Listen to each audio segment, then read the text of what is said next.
Mitas ar tiesa, plastikos chirurgai padeda numesti svorį.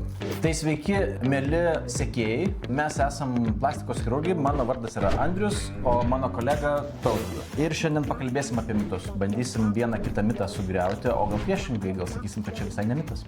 Aš pradėsiu pirmas. Prašau. Čia yra šokoladas. Mitas ar tiesa, plastikos chirurgai padeda numesti svorį. O, iš tiesų kažkokią simetriją galima būtų pabandyti išgauti. Labai norėjau tokio. Noriu tu gal? Ne, ačiū. Mitas ar tiesa, plastikos chirurgai kuria tobulą simetriją. Matau, kad kulkšnelės buvo labai geras rezultatas. Mitas ar tiesa, plastinė chirurgija mados reikalas. Rodo, kaip stipriai pasikeitė idealaus kūno suvokimas. Kodėl Būtų visai įdomus formatas pavasario plastinės chirurgijos mados tendencija. Ir kitą pavasarį jinai būtų visiškai kitokia. Na kągi. Nu žiūrėsim, ką 20-30 ką parodė.